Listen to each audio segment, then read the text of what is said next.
عرب ومن عجم فإن من جودك الدنيا وذرتها ومن علومك علم اللوح والقلم يا أكرم الخلق ما لي من ألوذ به سواك عند حلول الحادث العمم إن الله وملائكته يصلون على النبي يا أيها الذين آمنوا صلوا عليه وسلموا تسليما الصلاة والسلام عليك يا سيدي يا نبي الله وعلى آلك وأصحابك يا سيدي يا نور الله. ٹھیک ہے، ساؤنڈ والے بھائی اس کو بالکل سادہ فرما دیں، ایکول اس کی بالکل سادی سی آواز دیں، بس آواز میں گونج نہ ہو.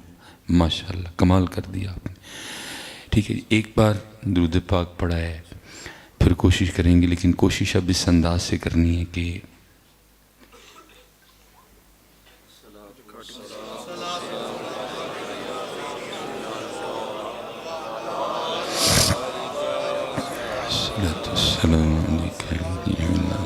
ٹھیک ہے، کوشش اس انداز سے کرنی ہے کہ صرف یہاں ہی سے نہیں پڑھنا، یہاں سے بھی پڑھنا ہے اور یہاں سے. آپ میری بات سمجھ گئے ہیں؟ کیونکہ پتر ہوتا یہ ہے کہ ہم پڑھتے ہیں لیکن ہماری توجہ ہوتی، ٹھیک ہے جی، بس ہم پڑھ رہے ہوتے ہیں لیکن توجہ ہوتی نہیں. ٹھیک ہے، کوشش فرمایا کریں جب پڑھیں تو توجہ بھی ہو. ٹھیک ہے جی. یہ دیکھیں نا، آج تک آپ نے نہیں سنا کہ کبھی کسی نے کسی کو پوری پلیٹ زہر کی کھلا کے مارا ہو. مارنے کے لیے تو اتنا زہر کافی ہے. ٹھیک ہے جی. تو اگر اتنا سا زہر بندے کی جان لے سکتا ہے تو اللہ اور اللہ کے رسول کا نام تو بہت بڑا ہے. لیکن کیونکہ اثرات مرتب کیوں نہیں ہوتے؟ کیونکہ ہم صرف یہاں سے پڑھتے ہیں، پڑھ رہے ہوتے ہیں لیکن ہمیں خود نہیں پتہ ہوتا کہ ہم توجہ نہیں ہوتی کوئی بھی. اس لیے کوشش فرمائیں خود کو آرڈر ڈالیں کہ توجہ ہو. حضرت نماز پڑھیں تو توجہ ہو، قرآن پڑھیں توجہ ہو، ذکر پڑھیں توجہ ہو، درود پڑھیں توجہ ہو. یہ ہمیں شعروں کا سہارا تو خیر نہیں لینا چاہیے، لیکن چلیں، کہتے ہیں کلام اس انداز سے کرو کہ ہر بندے کو بات کی سمجھ آئے. شاید میں آپ کو اپنی بات سمجھا جاؤں. یہ غالب کا شعر ہے اور دیکھ لیں جانے والے مجاز میں کہاں تک گئے حضرت. تو کہیں کو گلا شلا کیا ہوگا محبوب نے کہ غالب تیرے پاس تو میرے لیے ٹائم ہی کوئی نہیں جی، تو بس اب کام شام میں لگا رہتا ہے. تو پھر غالب آگے سے کیا کہتا ہے؟ غالب کہتا ہے گویا میں رہا رہین ستم ہائے روزگار. ٹھیک ہے، میں کام لگا رہا کیونکہ کام بھی مجبوری ہے. کام کروں گا تو سسٹم چلے گا نا. 3 وقت یہ کھانے کو مانگتا ہے، گرمی کے کپڑے علیحدہ ہیں، سردی کے علیحدہ ہیں، اور بڑی ضرورتیں ہیں. تو کام کروں گا تو ضرورتیں پوری ہوں گی. تو کہتا ہے گویا میں رہا رہین ستم ہائے روزگار. لیکن آگے کمال کر گیا، گویا میں رہا رہین ستم ہائے روزگار لیکن تیرے خیال سے غافل نہیں رہا. انہیں کہ پاویں کام ہی لگا رہا لیکن خیال میرا تیرے والی رہا، دھیان میرا تیرے والی رہا. لیکن پتر ادھر نہیں ہے. ایک غالب مجاز میں یہاں تک چلا گیا، لیکن ادھر یہ دروشی ہم پڑھ رہے ہوتے ہیں لیکن ساڈا دھیان نبی پاک علیہ السلام وال ہوندا نہیں ہے. ہم نماز تو پڑھتے ہیں لیکن ساڈا دھیان اللہ پاک وال ہوندا نہیں. کوشش کریں کہ دھیان بھی پھر دیکھیں تو صحیح ہوتا کیا ہے. میری سمجھ سے باہر ہے کہ کوئی بندہ یہاں آئے اور وہ خالی چلا جائے.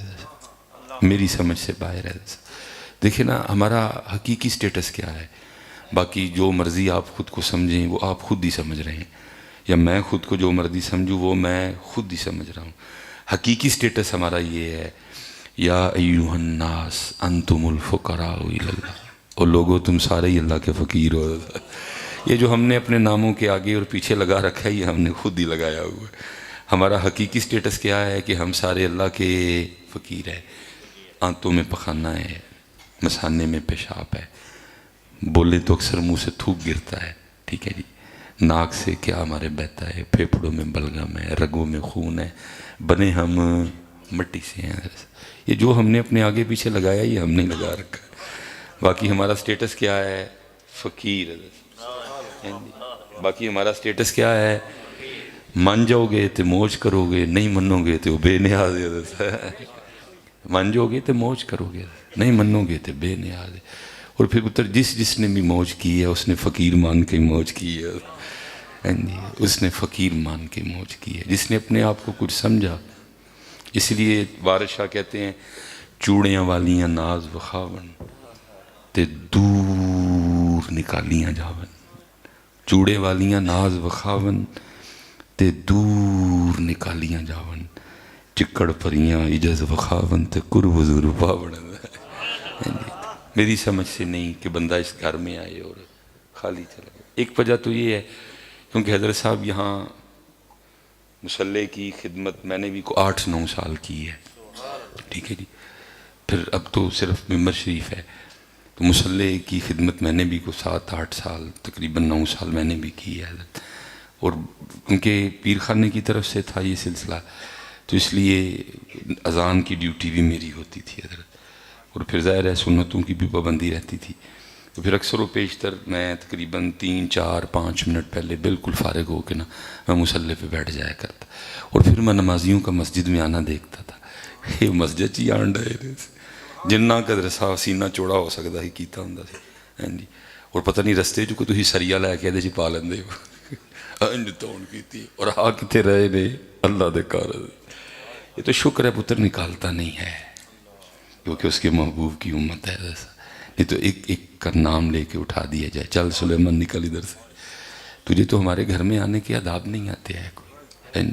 یہ لکھا ہے حضرت مالک بن دینار رحمۃ اللہ تعالیٰ علیہ، اور کیونکہ میں اب اس پہ گفتگو کروں گا کچھ وقت اور لگ جائے گا، روز مائیں مالک بن دینار نہیں پیدا کرتی ہیں حضرت۔ لکھا ہے حج کے لیے چلے، لوگوں نے سواری پیش کی، آپ نے سواری پہ بیٹھنے سے انکار کر دیا اور پیدل چل دیے، لوگ ساتھ چلے اور عرض کی حضور بہت طویل سفر ہے کیسے پیدل جائیں گے؟ فرمایا میں چلا جاؤں گا، تو عرض کی حضور سواری پہ بیٹھنے میں کیا قباحت ہے؟ تو آپ نے فرمایا قباحت تو کوئی نہیں ہے، تو کہا پھر حضور کیوں نہیں بیٹھ رہے؟ آپ نے فرمایا یہ بتاؤ اگر بھاگا ہوا غلام، اگر ایک بھگوڑا غلام اپنے مالک کی بارگاہ میں اس سے راضی کرنے کے لیے جائے تو پھر سواری پہ بیٹھ کے جانا چاہیے کہ پیدل چل کے جانا چاہیے؟ لیکن کیونکہ آج ہمارے نمازی اس سوچ سے خالی ہیں کہ اسی بھگوڑے ہیں تو اسی گناہگار ہیں تو اسی اللہ نو منان چلے ہیں، ہمارے نمازی وہ ایسے آتے ہیں جیسے ہم بڑا احسان کرنے جا رہے ہیں، اس لیے بس وہ ہمیں نکالتا نہیں، بس میں اتنا کہوں گا۔ باقی حضرت صاحب کوشش کریا کرو کہ سریہ کڈ کے آیا کرو اور انہوں تھلے کر کے آیا کرو، انہوں تھلے کر کے آیا کرو، فقیر جو ہمارا حقیقی سٹیٹس ہے پتہ۔ باقی میں پھر اکثر کچھ میرے منہ سے نام بھی نکل جاتے ہیں، پھر احباب غصہ کر جاتے ہیں، چلو میں کانچ کہہ دینا ہوں، گجر راجہ بٹ جٹ باہر چھڑ آیا کرو، فقیر ہی بن کے آیا کرو۔